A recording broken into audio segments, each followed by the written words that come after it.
I'm starting a new painting and I want you guys to come with me while I work on the idea, the concept, the sketch, panel prep. Let's get this painting started. So, I have said that this is the hardest step for me.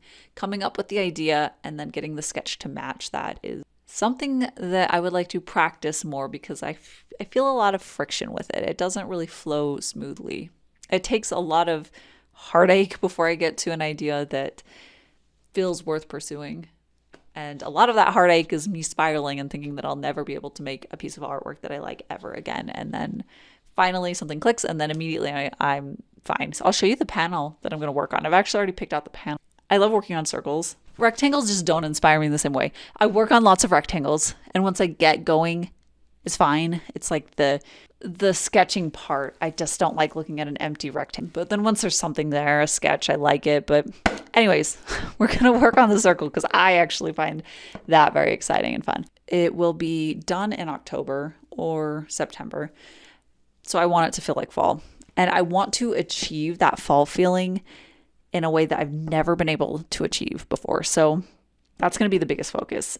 When I reminisce about fall growing up, when I think about fall, I have a very specific color palette in my mind. And of course, when you're imagining things, it doesn't have to be pinned down. I can imagine it, and it's like feelings and emotions that tell the story of the color, if that makes sense. So when it comes time to actually like painting it, I don't know what pigments it takes to do that. And in the past, when I've tried to create paintings that have that fall color palette, I often am unhappy with it. I want it to feel like fall. I want to actually use the fall colors that I have in my head for that has that nostalgic, magic, glowy, moody, spooky quality to it. And I want to actually do it well in a way that I like and in a way that ties in with my other pieces. So it doesn't feel like the sore thumb, but that quality of this like smoky air and sunlight filtering through it, and then seeing the sun through like on a smokier day, like when there's a wildfire in the area, how the sun turns that like flaming red color or that bright orange. It's gorgeous. I think that's really what the colors of fall feel like to me. So I'm going to go start a sketch, get a snack, drink something. I'm very thirsty.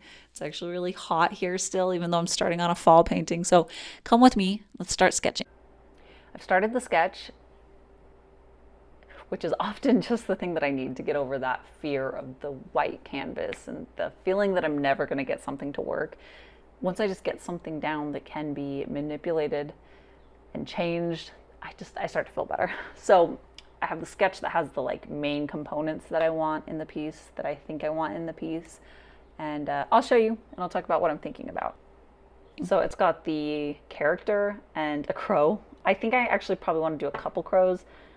Maybe I'm gonna play with that compositionally. But what I don't like about this is that it's very passive. Her pose is very reclined and passive, and she's not really engaging with the crow except for looking at it. So moving forward, I want to create a little bit more, I don't know, tension or just more engagement with this character and more interaction. So we're going to keep tweaking it and playing with that.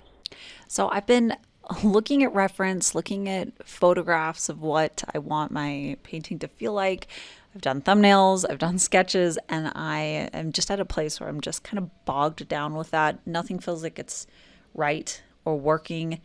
And when I have all this pressure to make the sketch work and I'm feeling the time slipping away and I'm just wanting to get something that feels like I can move forward with it, but it's not happening, I feel all of this stress. And I find that when I step back and I do something else that is productive, that I know is moving me forward still, that always makes me feel better. It takes the weight off, and oftentimes that ends up leading to the sketch actually working and something clicking, something that I had already thought of just coming together in my brain, and it works better. So I'm going to step away and I'm going to do panel prep.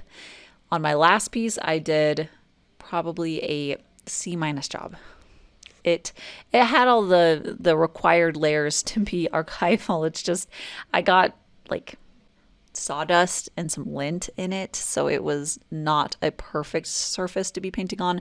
And this time I am dedicated to getting myself an A panel. So I want to really take my time to make sure that I just do a good job with it. So we're going to start with a layer that I haven't done before, but essentially it's just I'm going to seal the panel. In the past, I've just done layers of gesso. I just build that up quite a bit, but I'm going to try starting with a gloss medium that will help seal it, and then I'll apply the gesso on top of it. So yes, let's get to it. That'll feel good. I know that will feel good. And there's a thunderstorm right now, which we almost never get where I live. So it's a good time to go and listen to thunder and play with some art supplies. I am gessoing now, and I'm so excited to use this gesso. So I bought it recently, and I've used it once. I put it on Bristol board so that I could do some like color comps, and it was so smooth and silky. It was just such a dream to work on. I loved it. So I'm trying out this gesso because before this, I have tried different gesso methods and types, and I haven't found like the one for me. So I've used clear gesso the most, and it is much more textured. It's almost like a sandy texture to it, which is great if you're looking for that, but I prefer smoother. And I've used oil ground before, but that I found there was just too many hoops to go through, and I had to use Gamsol to thin it, and I'm really sensitive to Gamsol fumes. I get headaches really easily with those. So we are going to use this acrylic gesso, and yeah, like I said, I loved how it felt with those little color comps. So I'm really excited to try it off with this like full painting to see how I like it. So I'm using a roller, which gives me really smooth results, and I love it. And I'm going to make sure to put a good amount of layers. I'm guessing probably 3 to 5. I should look up the instructions again, but it's probably going to end up being about that many coats to get it opaque and fully sealed in and ready to be painted on. So before working on these thumbnails, I sat down and I wrote out some of the things that I actually want to be creating, that I want to have as parameters for all of my pieces going forward. This is something that I am just really struggling with, is that I want my portfolio, my body of artwork to feel like it all belongs to me, to one artist.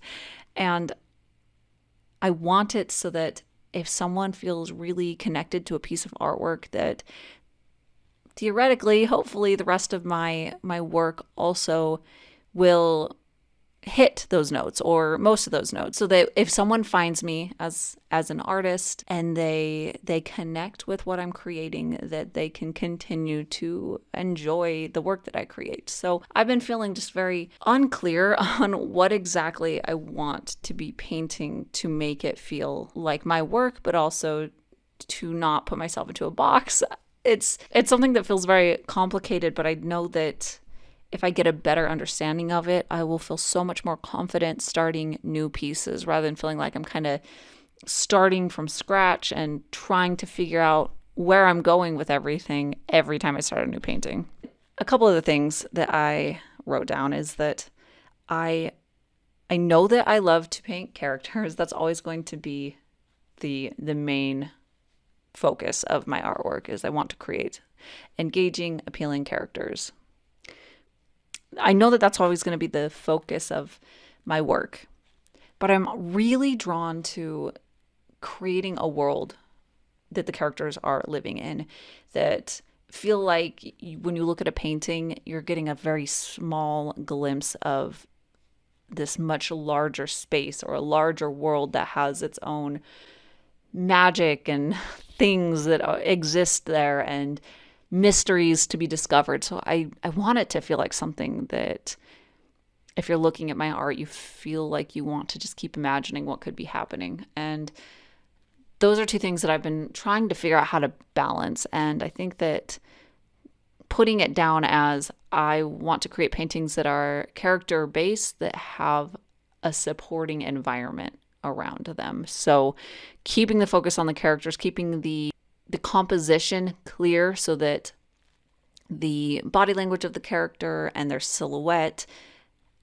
that is the primary objective, and then having the environment work with that to support that kind of composition. Moving forward, when I'm working on the actual refined sketch, I need to really find better reference for the architecture. So she, at least in this thumbnail in the sketch, I see her as sitting on the roof of a Victorian mansion. So I want it to feel ornate. I can paint the shingles and make it feel like there's a tangible place. But in this sketch, it's really unclear.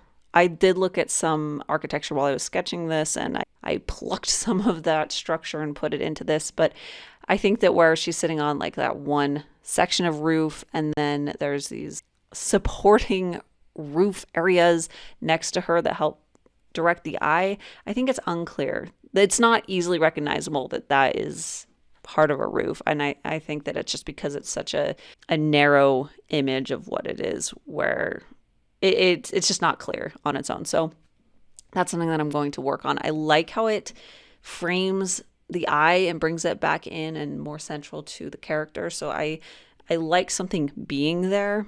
I like that it kind of feels a little bit more like she's wrapped in that space, but I want it to be easier to understand and to read what's going on. So that's what I will do with the sketch, is I'll just do a little bit more research and play around with other options. So that is where I'm at the end of the week working on this piece. I'm feeling really good about it. I've gotten through that first friction of having no ideas and feeling like nothing's going to come together, that frustration. I've moved past that. So I have these puzzle pieces that are in my head as far as how to create the atmosphere and the story and the mood that I want. And yeah, I feel like I have something to work on rather than working from nothing. So that feels really good.